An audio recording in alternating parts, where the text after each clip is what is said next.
नमस्कार। स्वागत है आपका आपके अपने YouTube चैनल पर।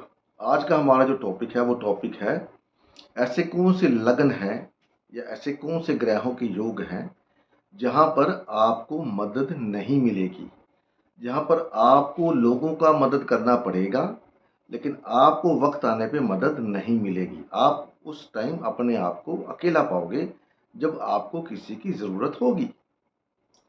तो ये वीडियो बहुत अच्छी है, आपको बहुत सहायता करेगी। आपका चार्ट अगर आपको आता है देखना या पता है कि कौन से ग्रह खड़े कहाँ पड़े हैं, कौन सा लगन है आपका, तो आप ये समझ लेना कि आपको सहायता नहीं मिलेगी। और इसको आप कमेंट बॉक्स में लिख के बताना भी ज़रूर मेरे को कि आपके साथ ऐसा है या नहीं है। ठीक है, तो मुझे आपके जो आंसर होते हैं, कमेंट्स हैं, उनका इंतज़ार रहेगा इस वीडियो के बाद। अभी डिपेंड करता है कि वीडियो कितनी चलेगी, कितना आप इसको शेयर करते हैं, कितना लाइक करते हैं। क्योंकि पिछली वीडियो जो मैंने डाली है, अगर आपने उसको ध्यान से देखा होगा तो आपको पता चल जाएगा कि आपके लाइफ पार्टनर जो हैं, हस्बैंड है या वाइफ है, उनका नेचर कैसा है। अगर आपकी शादी नहीं हुई है तो आपको पता लगेगा कि शादी किससे करनी चाहिए। ठीक है ना, उस वीडियो को रिस्पॉन्स नहीं मिले कोई बात नहीं, ठीक है, वो जिसके भाग्य में होगा उसको मिल जाएगी, जिसके भाग्य में नहीं होगा उसको नहीं मिलेगी। We all about time and planets, right. तो वीडियो में आगे जाने से पहले हमारा जो फॉर्मेट, चैनल पर पहली बार है तो इसको सब्सक्राइब करके बेल का आइकॉन दबा दीजिए। वीडियो को लाइक करना जरूरी होता है सिर्फ आपके फ़ायदे के लिए, ताकि आपको बेस्ट ऑफ लक मेरी तरफ से और यूट्यूब की तरफ से मिल जाए। शेयर करेंगे तो शेयर करने से नॉलेज बढ़ती है, उसका कहीं ना कहीं अगर किसी को फ़ायदा होता है तो उसका कुछ ना कुछ परसेंट आपके अकाउंट में, कर्म के अकाउंट में ज़रूर जुड़ेगा। ये आप लिख लीजिए, ठीक है। नहीं करते तो भी आपकी इच्छा है, उसमें कोई बंदिश नहीं है। तो ये सिर्फ एक सजेशन है, समझ लो आप, ऐसा है। बाकी जैसे आपको ठीक लगे, आप सब ज्ञानी ध्यानी हो, मेरे को सब पता है, सब आप तेज हो। वक्त के हिसाब से अपने आप को बदलना बहुत अच्छी बात है, लेकिन जब आप किसी की मदद करते हो ना, तो मुश्किल टाइम में कोई ना कोई आपकी मदद करने ज़रूर आता है। आप देख लो अपनी लाइफ के अंदर, अगर आपने कभी किसी की मदद करी होगी और आप कहीं न कहीं किसी अड़चन में फँस गए, मुश्किल में फँस गए, तो कहीं न कहीं से आपको मदद मिल जाएगी। मेरे साथ तो होता है, टच वुड है, भगवान की कृपा है। तो कोई ना कोई आगे बाजू मेरी थाम लेता है। बात करते हैं शुरू। मैं आपको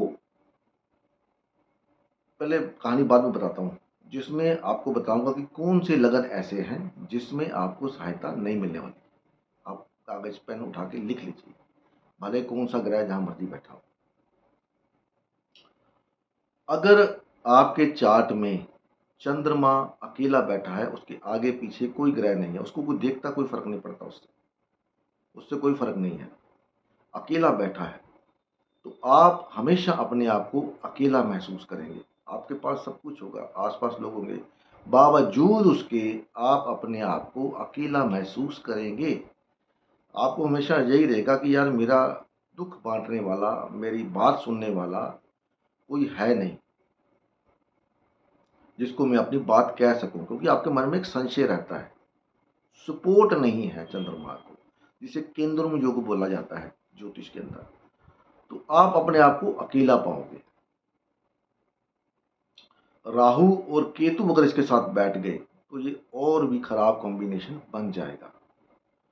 ठीक है, राहु वाला तो उसका दिमाग कभी स्टेबल ही नहीं होता, और केतु वाला, अगर केतु मून इकट्ठा है तो उसको हमेशा यही फिक्र रहती है कि कहीं कोई मेरे बारे में बात तो नहीं कर रहा, कोई मेरी बैक बाइटिंग तो नहीं कर रहा। ठीक है ना, तो उससे बचने के लिए वो तरह तरह के हथकंडे अपनाता है अपने आप को सेफ रखने के लिए।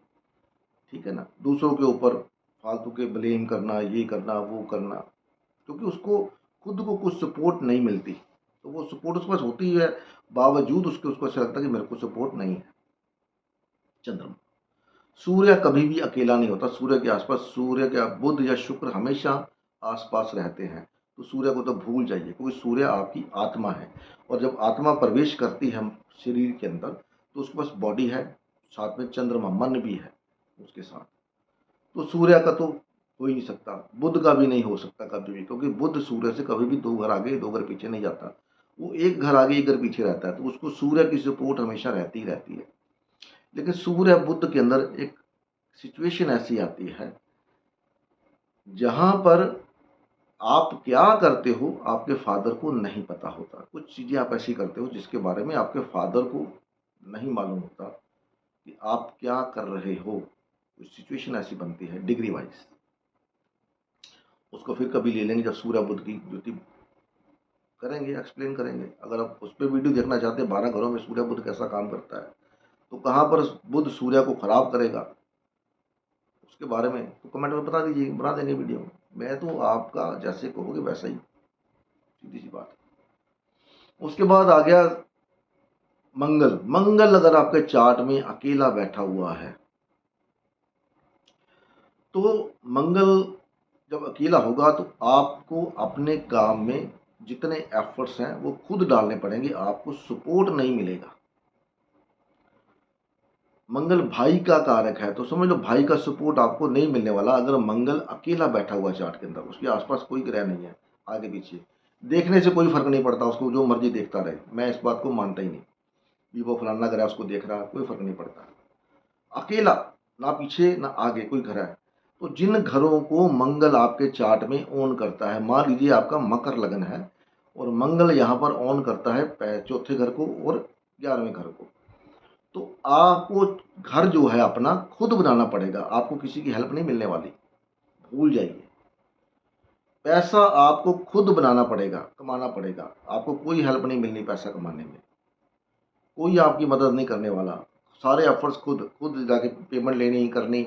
और कई लोग आप देखो उनको हैबिट होती है, उनका एक इनबिल्ट डीएनए है कि पैसे लेने भी खुद जाना है, ऑर्डर लेने भी खुद जाना है, बावजूद उसके उनके पास क्लाइंट, मतलब वो जो क्या बोलते हैं उनके नीचे लोग रखे हुए हैं इस कामों के लिए, उसके बावजूद वो खुद डील करते हैं, खुद जाते हैं। घर का कुछ सामान लेना हो तो खुद जाएंगे, तो उनको भरोसा नहीं होता।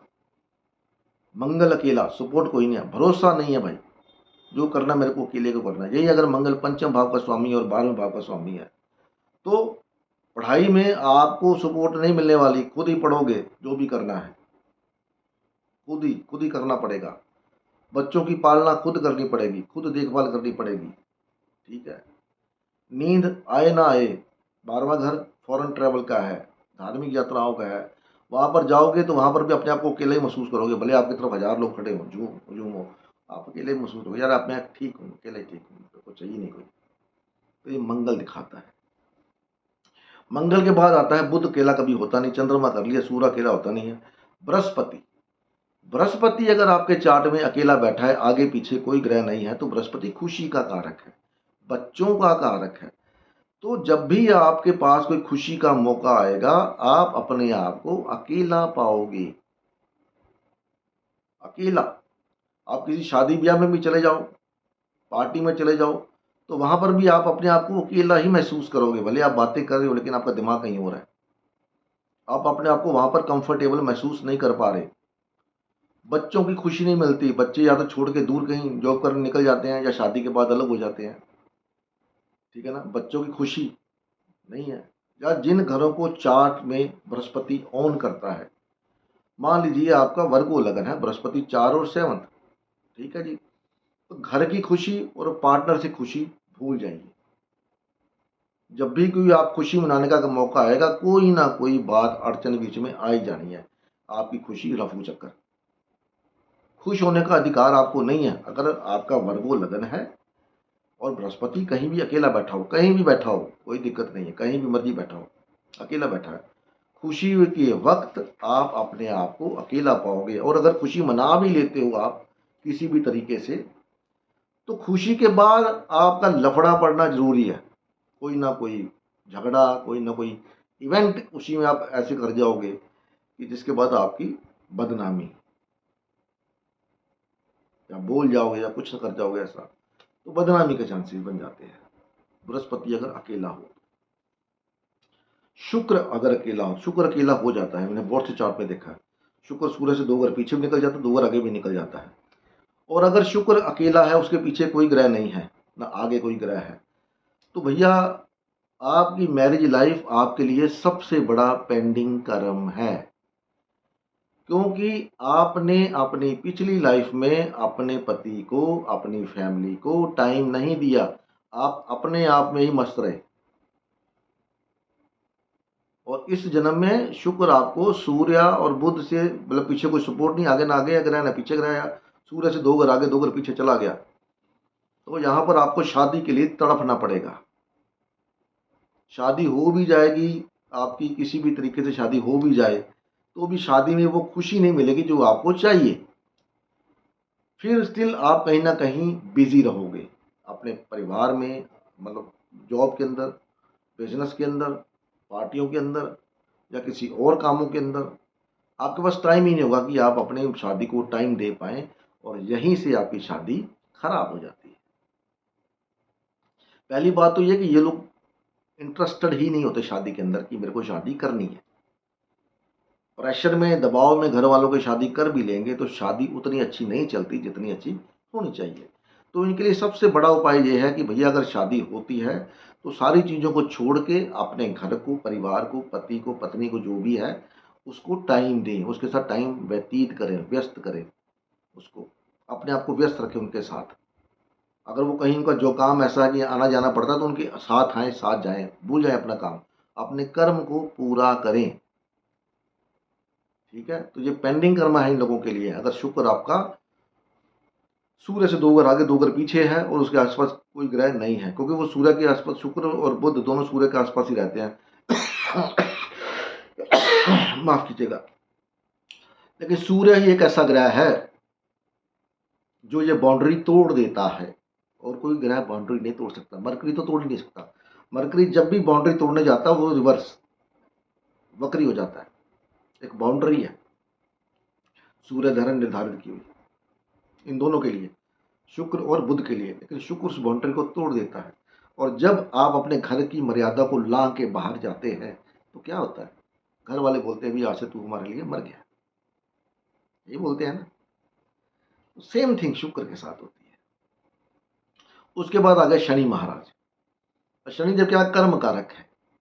तो शनिदेव अगर आपके चार्ट में अकेले बैठे हुए हैं, कहीं ना आगे ग्रह है ना पीछे ग्रह है, तो लिख लीजिए, आपको आपकी जिंदगी के महत्वपूर्ण काम जो होंगे, प्रोफेशन में, जॉब में, महत्वपूर्ण कामों में आपको कोई सहायता नहीं मिलने वाली। सारे काम आपको खुद करने पड़ेंगे। हो सकता है कोई सहायता करने के लिए आए भी, तब भी आप बोलोगे नहीं ये काम मैं ही करूंगा यार, मेरे को मजा नहीं आता जब तक मैं काम करने नहीं लेता। तो आपका नेचर ही ऐसा बन जाएगा कि आपको जरूरत किसी की पड़ेगी नहीं। एक टाइम ऐसा आएगा ना, आदमी हैप्चुअल हो जाता है फिर। तो मान लीजिए अभी आपका कौन सा लगन हो, बोलिए, मैं आपका लियो लगन ले लेता हूं। चलो, लियो लगन है, छठे घर का स्वामी और 7वें घर का स्वामी है, और शनि देव जाके बाकी के घरों में कहीं मर्जी बैठ गए, मान लो 11वें घर में बैठ गए। तो अपनी जॉब के लिए, अपनी इनकम के लिए, अपने परिवार के लिए आप कमाने में आपको कोई सपोर्ट नहीं मिलने वाला। आपको कोई हेल्प नहीं करेगा कि चलो भैया ये जॉब अच्छी मिलती है यहाँ पर जाके जॉब कर लो, कोई हेल्प नहीं करेगा आपकी। पैसा आपको खुद को कमाना पड़ेगा। किसके लिए? परिवार के लिए, 7th हाउस, स्पाउस के लिए। डेली मरा की इनकम होता है 7th हाउस। 4 से 4 पड़ता तो परिवार भी उसमें आ जाता है, घर भी उसमें आ जाता है। तो सारे काम आपको खुद करने पड़ेंगे। स्पाउस की सेवा करनी पड़ सकती है। हो सकता है आप लेडीज हो और आपका हस्बैंड बोले मेरे को ये चाहिए, तो आपको बनाओगे, आपको हेल्प कोई नहीं करेगा, उसमें करना पड़ेगा आपको, और करोगे भी। अगर यहाँ पर करने में आपको दिक्कत आती है तो ये आपकी गलती है। आपको यहाँ पर ना तो वो होना है, इरिटेट होना है, ना ही काम करने से पीछे हटना है। क्योंकि कोई ग्रह आपको अकेला तभी मिलता है जब आपने उस ग्रह से संबंधित कामों को पिछले जन्म में पूरी तरह से नहीं किया, इसलिए आपको सपोर्ट नहीं है। वो काम आपको खुद ही करने पड़ेंगे। राहु केतु, सब राहु को पता है, राहु डिजायर है, कोई सपोर्ट नहीं मिलने वाली आपको। तो राहु क्या 12वें घर का बोला गया लाल किताब के अंदर। तो नींद खराब रहेगी आपकी, या आप कहीं जाओगे तो वहाँ पर आपकी भर्त्सना हो सकती है। ठीक है, केतु है तो इनहेरिटेंस, राहु पैसा भी है, 11वें घर का कोल लोड है, तो अगेन पैसा कमाने में बहुत मुशक्कत जाएगी आपकी, कोई ना कोई हेल्प नहीं मिलने वाली है आपको। और अगर आप गलत कामों से पैसा कमाते हो और उसमें से कुछ डोनेशन नहीं करते तो भी वो पैसा आपका व्यर्थ जाने वाला है। केतु इनहेरिटेंस, अकेला बैठा है, कोई आगे पीछे नहीं है, तो आप लिख लीजिए आपको आपकी ज़मीन जायदाद में से कुछ मिलने वाला है नहीं। आप जितने मर्जी सर फोड़ लो, कोई मिल भी जाएगा तो ऐसी चीज़ मिलेगी वो जो आपके काम की नहीं होगी, या आपको उस चीज़ की ज़रूरत नहीं होगी, क्योंकि आप पहले से उतने सक्षम हो कि आपको उस चीज़ की वैल्यू खत्म हो गई। मान लीजिए आप करोड़पति हो, ठीक है, अच्छे घर में रहते हो, और आपको इनहेरिटेंस में क्या मिला, एक 10-20 लाख का घर या प्रॉपर्टी। तो आप बोलो यार मेरे को क्या करना है, मिल भी गए थे, मेरे लिए तो किसी काम की नहीं है, तो आप उसको छोड़ ही दोगे, नहीं चाहिए। तो प्रॉपर्टी नहीं मिलने वाली। राहु है तो ससुराल से सपोर्ट भूल जाइए, राहु अकेला बैठा, ससुराल राहु दिखाता है, तो ससुराल से सपोर्ट भूल जाइए कि ससुराल आपको सपोर्ट करेगा। राहु केतु क्या, ननकाना, आपको ननिहाल, जो ननिहाल से सपोर्ट नहीं मिलने वाली। आपकी शादी में जो नानका चक जो मामा को होता है उसमें कोई ना कोई इश्यू प्रॉब्लम आ जाएगा। तो ये था ग्रहों का। अभी लगन की बात करता हूं। जब समुद्र मंथन हुआ तो समुद्र मंथन करने के लिए उनको मंदराचल पर्वत चाहिए। मतलब मंथन करेंगे कैसे, तो बोले मंदराचल पर्वत को बोलते हैं, उसको लेके आते हैं, उनको विनती करते हैं, जो भी करते हैं। तो मंदराचल पर्वत को लेके आए, तो उसको समुद्र में रखा, इधर से देवता, इधर से मुंह की तरफ से राक्षस को खींचने लगे, तो वो खींचे ना, क्योंकि ज़मीन के अंदर वो लग गया, तो उसको सपोर्ट नहीं है करने के लिए, तो अब क्या करें। तो उन्होंने बोला कच्छप अवतार, कश्यप अवतार को, कछुए को बोलते हैं। तो भगवान विष्णु ने कछुए का अवतार लिया और अपनी पीठ इतनी बड़ी कर ली कि उसके ऊपर वो मंदराचल पर्वत स्थिर हो गया। फिर उसके बाद उन्होंने उसको रगड़ना शुरू किया, जैसे बिलोना शुरू किया। समुद्र से भी सामान निकलता गया, 8 प्रकार के कुछ वो निकले, उसमें से बहुत रतन निकले, ये निकला, ऐरावत निकला, माता लक्ष्मी निकली, धन्वंतरी अवतार निकले, और एंड में क्या निकला, अमृत। और जब अमृत निकला तो सारे के सारे उस कछुए को और उस मंदराचल पर्वत को और वासुकी नाग को छोड़ के वहां से भाग गए अमृत के पीछे। अमृत के, अमृत अमृत अमृत, किसी ने उनको धन्यवाद तक नहीं बोला कि भाई आपका बहुत बहुत धन्यवाद, आपकी वजह से हमको अमृत मिला, भगवान विष्णु को माता लक्ष्मी मिली, धन्वंतरी अवतार मिले, किसी ने उनको धन्यवाद नहीं बोला। अब ये स्टोरी सुनाने का मतलब क्या है। कछुआ का अवतार बोलते हैं शनि का अवतार है, कश्यप अवतार शनि का है। कश्यप अवतार जो शनि, शनि कौन होता है, बोझा ढोने वाला। कछुए की पीठ पे क्या ढोया गया, इतना भारी भरकम मंदराचल पर्वत। और कछुआ समुद्र के नीचे अपनी पीठ पे सारा बेचारा लेके बैठा हुआ है, उसको रगड़ रहे हैं, और उसकी तो पीठ इतनी हार्ड होती है, उसको फर्क नहीं पड़ता, लेकिन उसको किसी ने धन्यवाद नहीं बोला। तो इसका क्या मतलब निकलता है, इसका मतलब निकलता है कि अगर आपका मकर लगन है, अगर आपका कुंभ लगन है, तो आप जिसके लिए भी काम करोगे वो आपको धन्यवाद नहीं देगा। आप देख लो अपनी अपनी लाइफ के अंदर, जिंदगी के अंदर ऐसा है या नहीं है। आप दूसरों के लिए काम करते करते थक जाओगे, हो सकता है आपको उतने पैसे ना मिले, उतनी सैलरी ना मिले जितना आप काम करते हो। ये भी एप्रिसिएशन है, क्योंकि काम ज़्यादा ले लिया और सैलरी कम दी, नाजायज़ फायदा उठाना। तो मकर लगन और कुंभ लगन, ये दो लगन ऐसे हैं, ये लिख लो। आप जिसकी भी सहायता करोगे वहां से आपको एप्रिसिएशन, धन्यवाद, ये वो नहीं मिलने वाला। तो ये आपको ड्यूटी मिली है बोझा ढोने का। अब बोझा किसका ढोना है, शनि देव देख लो जाकर कहाँ बैठे हुए हैं, उस भाव से संबंधित या उस राशि से संबंधित, या उस शनि साल के जो ग्रह बैठा हुआ है उसका बोझा आपको उठाना पड़ेगा। हंस के उठाओ, रो के उठाओ, वो आपके ऊपर है, वो आपके ऊपर है क्या करना है क्या नहीं करना। अभी बात करते हैं मंदराचल पर्वत की। मंदराचल पर्वत क्या है? चट्टान, पहाड़, ऐसे तीखा पहाड़ है। तो पहाड़ों को वैदिक एस्ट्रोलॉजी में मंगल बोला गया है। तो पहाड़ जो कि पाषाण होते हैं पुराने, तो उसको पुरातन जितनी भी चीजें हैं वो भी शनि है। तो यहाँ पर डबल शनि हो गया, एक कछुआ और एक पहाड़, पुरातन पहाड़। मंदराचल पर्वत नया नहीं है। तो शनि महाराज तो कन्फर्म है, मकर लगन और कुंभ लगन तो कन्फर्म है। अभी बात करते हैं मंगल की। अगर आपका मेष लगन है, अगर आपका वृश्चिक लगन है, तो आपकी ड्यूटी है लोगों को उनकी डिजायर को पूरा करना, उनके द्वारा दिए गए कामों को पूरा करना। और बदले में क्या होगा? आपको जय हिंद भी नहीं बोला जाएगा, नमस्ते भी नहीं बोला जाएगा, आपने ये काम कर दिया बहुत बहुत शुक्रिया ये भी नहीं बोला जाएगा। बोला क्या जाएगा? ये तो आपकी ड्यूटी थी, ये तो आपका कर्तव्य था जो आपने पूरा किया।